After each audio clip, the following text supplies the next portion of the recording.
Welcome to Cloud Chat. Microsoft gets Brexited. So what happened? Here, I'm a little quick. We've got the Black Knight, What's up? and we got Hefe today.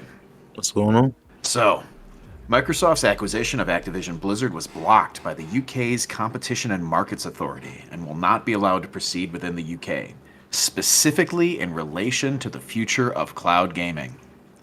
So, before we get into this, let's get some background information. What is the UK's Competition and Markets Authority, and what function do they perform? Well, they're an organization empowered to judge and adjudicate the consumer market in the United Kingdom. They wield the power to prevent businesses and individuals from engaging in anti-competitive behavior, like big corporate mergers that can create a systemic market problem that can hurt consumers and ultimately their economy. So why does this stop the merger worldwide? Well, if Microsoft wants to do business in the United Kingdom, they have to obey their rules. And the UK market is probably worth more to a company like Microsoft than the acquisition of Activision Blizzard. Because Microsoft is far more than a gaming company. They're a computer company, they're a software company, their fingers are in everything. And we'll get into more of that later. But we've posted a summary of the CMA decisions in the description of this video if you want to check it out yourself. Anyway, let's talk about what's going on. So why are they stopping the merger? They break everything down into categories. We've got, they call it a substantial lessening of competitions, SLCs, which are bad, and they call them relevant customer benefits, RLBs, which are good. So everything going on with this, they categorize as either a good or bad thing about the merger.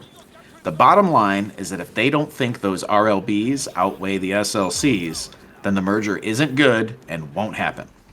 Well, the thing So- is everything that we've gotten from this whole merger was supposed to be a benefit, and to the CMA, to their thinking, it's not. Right. If you read this whole thing, it comes to the conclusion that it's not in the long run, and I guess we'll break that down here. Yeah, let's do it. So the real question on everybody's mind when we've been looking at this from other points is why cloud gaming? Why not Sony? Why not Nintendo? What's so important about cloud gaming when people are thinking that it's the console market that should be the most upset about this? Dude, when I heard that it was because of cloud gaming, I just I didn't necessarily jump for joy, but it's I know this because is- it's going to bring some. Imagine Microsoft fanboys going, cloud gaming ain't nothing, and coming to kick our butts over right. here. Man. Yeah, I mean, this could be the start of something really big for us, and just in cloud gaming in general. I mean, it'll open some eyes. Specifically, the point they made regarding the console market is that there were no new entries into the console market in 20 years. Like since when Sega died, then it's just Nintendo, Sony, and Microsoft, right? Yeah. I mean, I guess we could consider Stadia. They tried to join in, and that lasted a whole long time. Yeah. But we'll get back to that later, too. So they were kind of dismissive of Sony, even though Sony has been very vocal about how they hate this acquisition, right? Yeah.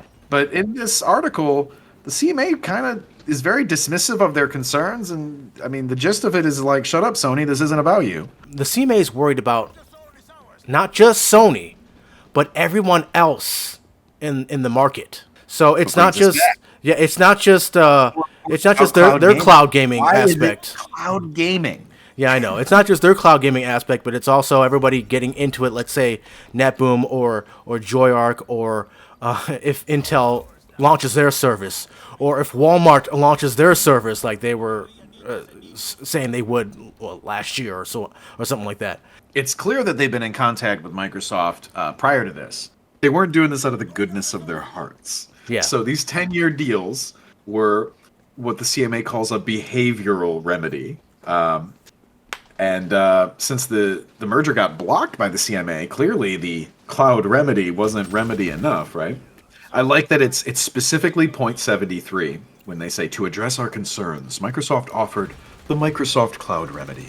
Under this remedy, Microsoft committed to license these Activision games, including World of Warcraft and Call of Duty, royalty-free to certain cloud gaming providers for a period of 10 years. Yeah.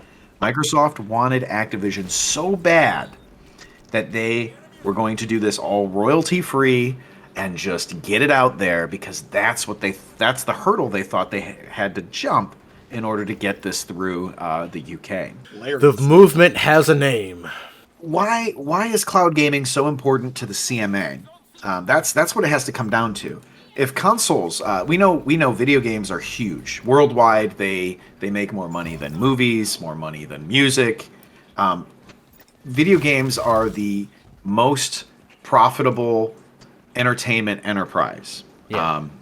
So why, and they're so culturally relevant at this point, It goes back to what I've been saying since, like, I think that was my second video.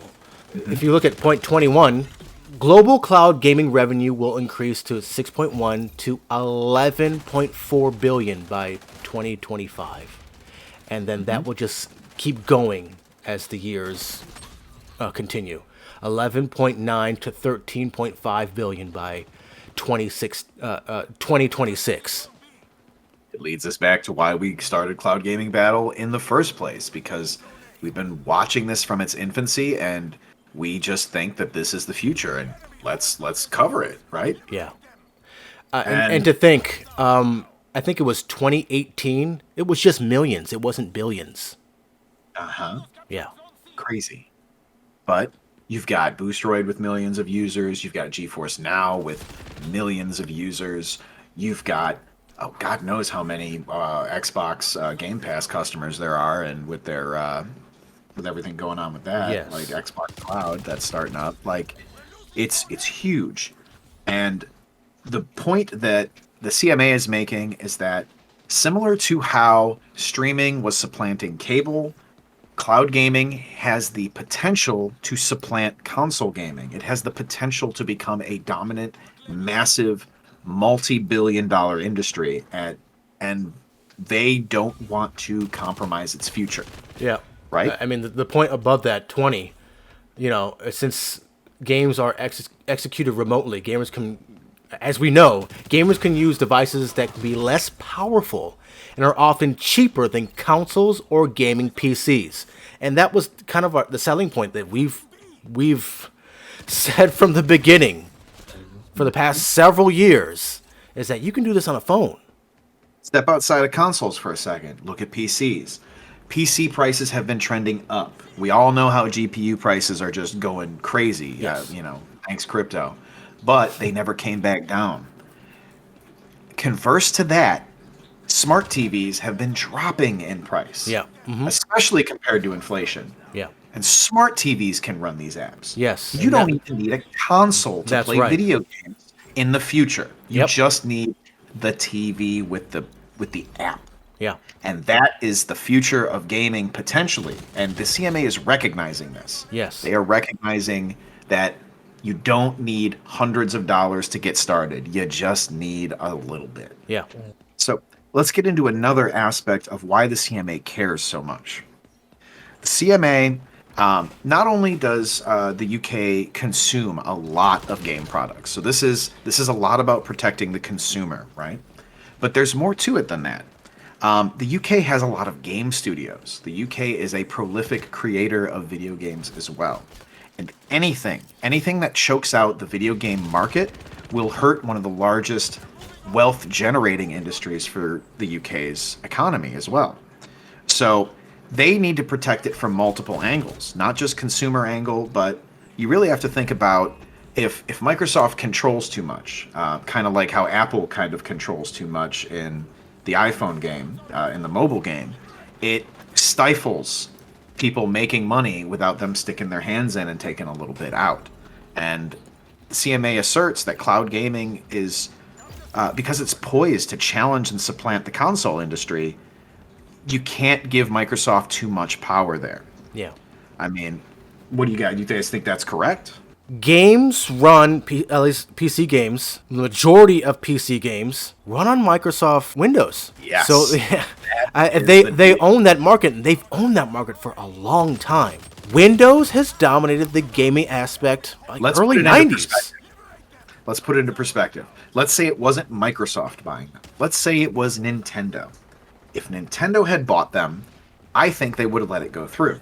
This is because Nintendo does one thing. Nintendo makes video games. Nintendo is not a software creator for businesses. Nintendo does not control a massive infrastructure of cloud computing that they lease out to other companies. Nintendo is a focused corporation that has one purpose. Microsoft is a super corporation. They can control the market on multiple levels. So, like you said, they control Windows. Yeah. Windows, look at all the cloud games that we run. GeForce Now, Boostroid, most of these things are Steam run, and most of them require Windows. Now, a lot of games can be emulated on Linux, or not emulated, but you can run a layer that lets you play them on Linux, but it's usually at a loss of performance. Some you can't do at all. Sometimes the anti-cheats kick in. We all know there's a number of games we can't play on maximum settings as a Linux-based cloud computing system because Windows is such a dominating force in the gaming industry, owned by Microsoft. Yep. In addition to that, Microsoft owns 60 to 70%, according to this document, of cloud gaming services between Azure, Xbox Cloud Gaming. I saw that number and I didn't even think it was correct. But if that's the truth, if Microsoft owns that much because of the fact that they own hardware and they lease it out, then yes, not only can they stifle it from a software point of view, but they can mess with their competitors by messing with how the services are delivered. Yeah. Like compare it to Standard Oil in American history. Standard Oil, they had illegal railroad discounts. They would leverage and spy on competition, and basically cause their rates to increase because of the railroad deals. And Microsoft could do the very same thing because they control the means of delivery. Mm-hmm. Imagine telling GeForce Now that, this new version of Windows, we're gonna have to jack up them licenses to whatever number of value they want because it's required. Right, to run and the they games. would have to pay it. And they would have to do it. And I've heard people talk about, cloud gaming, it's not 60 to 70%. Azure is not really used for cloud gaming. The thing is, it's possible that it could. Mm-hmm. Yeah. A lot of this is all maybes, too. The CMA is working about, they seem to be concerned with the potential of where the market could possibly go. They're more concerned with, are the potential harms greater than the potential benefits? And this summary says yes. Yeah. That's the bottom line. Yeah. Honestly, if games were made more for Linux, I could see this a possibility of going through. It wouldn't be that much of a big deal because anybody could run these games. If you're not Nintendo or Sony, who give these dev packs that run without Windows, if you're not Valve, who's pushing through these conversion things, these like their Proton, they're pushing hard to get everyone to stop being so addicted to Windows. But the bottom line is that Windows is such a monolithic force in the computer industry. Yeah, You can't get around it. Yeah. It would be nice. Why is Activision so important? This has to do with the classification of some of the most popular games in the world. Call of Duty and World of Warcraft were shouted out specifically. Yeah. And the concept of AAA games. So AAA games, we know what they are as gamers, but AAA games, they consider them the games with the most investment, and the games that are played the most. They're the largest. They generate the most revenue and the most playtime. And I would add the most cultural impact. Everyone knows what Call of Duty is, even if you don't play it. Yeah, they're games everybody knows, and franchises that everybody knows. On the console level, the $60 blockbuster games, there is no question that the AAA games perform the best. Your GTAs, your Red Dead Redemptions, your Cyberpunks, these games are super important. And controlling what Activision Blizzard already controls would put Microsoft in a position to just. It would make them even stronger, and if they weren't already the biggest dog on the field, according to the CMA, it might not be a big deal. But they don't want to make the biggest dog an even bigger dog. Bigger, yep. They completely dominate. You damn. Yeah. I mean, because if they getting those games, it's the discussion that, unlike PC, where, you're getting into other things like Counter-Strike and stuff, like you guys have mentioned, these AAA games, these are what people play on console. So, and especially a game like Call of Duty, it's talked about so much and it's played so much that for Microsoft to completely own that, I mean, they'd kind of have everyone else at their knees. I know you guys are deep into cloud. I am too. I spend a lot of time at GameStop. Call of Duty is huge, and if there's something that's going to bring console gamers into the cloud, that's one of those things. That's very true. What I mean? Yep. It's massive, and to give Microsoft the power over that, I mean, that's something. Even if, let's say that the 10-year deal didn't go through, right? For Nvidia or Boosteroid, and if they ran Call of Duty on Game Pass only through on the cloud, how many people would get set up, would buy Game Pass almost immediately, just to play it through the cloud? And the current stuff that you and I, and all three of us, we've been talking about this for years, it seems.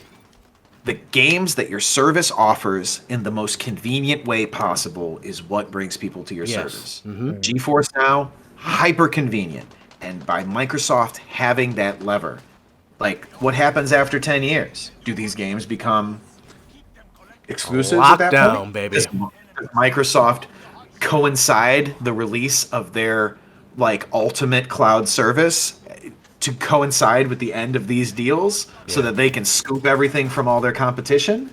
Maybe. We don't know. They're moving towards, especially with Microsoft, this subscription form of purchasing games. And if that continues to proceed and they tie that with the cloud industry, they could easily choke out all these other services because you're getting the games and the service for that price, as opposed to these other services where you could lose a game. GeForce Now has had games pulled from them. Boosteroid has been, threatened legally and they've backed down rather than fight over it. Microsoft is creating a one-stop shop where they control all the cards. They got to play nice for 10 years, but once they own it, they own it. There's no going back. And it's not even this includes not even the cloud aspect, but it's or even the console aspect. This is every device. Every device. Every device. Not everyone has a PlayStation or Xbox. Not everyone has a PC, but everyone has got a phone in their pocket. And if they Game Pass, especially the cloud, is not accessible to everyone worldwide, but when it does, when they expand and they get it worldwide, COD on every device, everywhere in the world, that's power. That's huge. That's power. And even going along with it, we've talked about how popular mobile gaming is in the Eastern Hemisphere of the world. That's what they do because a lot of them don't have access to these high resolution monitors or even able to get some of these consoles like we can in the States. And so for software like Game Pass to go global like that and everybody have access to it, like you're saying, it's they completely dominate. Because everybody will be able to, especially if COD was exclusive. I'm looking forward to the game or the day that most people are on cloud for competitive games, because that's going to really cut down on that cheating. But that's neither here nor there. But yeah, cloud would basically clean up a lot of that. I'm sure there might have some people skirt around that if they were really technically inclined, but for the most part, it would clean up a whole bunch of stuff. Well, guys, this ends part 1. We have a lot more to talk about regarding the Microsoft Cloud Remedy, so stay tuned for part 2 coming soon. So make sure to subscribe to keep it locked right here at the only place where you can do battle in gaming heaven, Cloud Gaming Battle.